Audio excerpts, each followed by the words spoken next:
అంటే ఇక్కడ ఏంటంటే మీకు స్పీకర్ ఓంప్రకాష్ పిట్ల నుంచి కేంద్ర మంత్రులు అందరూ సుపరిచితులు. రెండు అక్కడ ఎన్డీఏ ఉంది, ఇక్కడ ఎన్డీఏ ఉంది. ఎందుకు రఘురామకృష్ణరాజు చేసుకోలేకపోతున్నారు అన్నది ఇప్పుడు ఎక్కువ మంది లేవనెత్తుతున్న ప్రశ్న.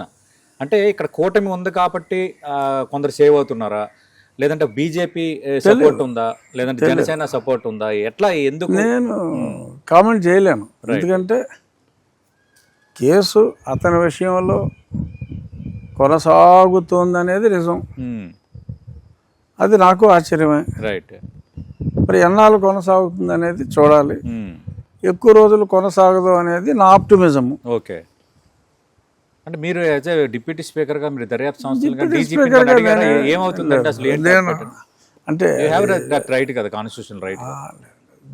ఇన్ జనరల్ కేసుల గురించి ఏంటండి ప్రోగ్రెస్ అని అడగవచ్చు తప్ప ఇది నా వ్యక్తిగతమైన కేసు కాబట్టి నాకు డెలికేసీ. ఓకే. నేను అడగాలి అన్నా కూడా నా పర్సనల్ కేసు కాబట్టి నేను ఏదో ఇలా మీడియాలో మాట్లాడినప్పుడు రైట్ ఇంక నీకే దిక్కు లేదా, నీకే దిక్కు లేకపోతే ఇంక మామూలు పరిస్థితి ఏంటని ఇలాగ అడిగినప్పుడు ఏమో ఈ విషయం కొంచెం ఆ కాంటెస్ట్ వస్తుంది కదా, అదే వస్తుంది కాబట్టి నేను కూడా నా నిస్సహాయతని ప్రకటించగలగడం తప్ప చేయగలిగేది ఏం లేదు. బట్ హోప్ అయితే ఉంది. రైట్. నమ్మకం ఉంది. మీరు ఎంపీగా పనిచేశారు.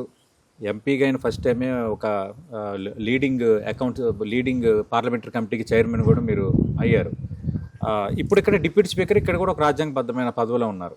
అంటే ఏది సాటిస్ఫై అనిపిస్తుంది? అంటే స్టేట్ పాలిటిక్స్ బెస్ట్గా ఉన్నాయా, లేదంటే ఎంపీగా ఉండి ఆ ఢిల్లీ ఆ పరిచయాలు కొంత మేజర్ ఇష్యూస్ని అక్కడ ప్రస్తావించడం బెస్ట్గా? అక్కడ ప్రస్తావించగలిగాం, కాకపోతే అప్పుడు ఆల్మోస్ట్ 4 years కాన్స్టిట్యున్సీకి రాలేకపోయాం. అవును. సో అప్పుడు ఉన్న ప్రభుత్వాన్ని మార్చడంలో కీలక పాత్ర వహించగలిగాం. అక్కడే కూర్చొని ప్రజలందరికీ చాలా నిజాలు తెలియజేయగలిగాం అన్న సాటిస్ఫాక్షన్ అయితే ఉంది. బట్ ఇప్పుడు ఒక ఎమ్మెల్యేగా నా నియోజకవర్గం వరకు చాలా అద్భుతంగా చేసాము అన్న సాటిస్ఫాక్షన్ అయితే ఉంది. ఈ 2 సంవత్సరాల్లో ఫస్ట్ 6 నెలలు కాకుండా 6 నెలల తర్వాత నాకు ఈ డిప్యూటీ స్పీకర్ ఇవ్వటం జరిగింది. సో డిప్యూటీ స్పీకర్గా అసెంబ్లీ సమావేశాలు నిర్వహించడం కన్నా ఈ పిటిషన్స్ కమిటీ చైర్మన్ అనేది by virtue of deputy speaker ఉంటుంది.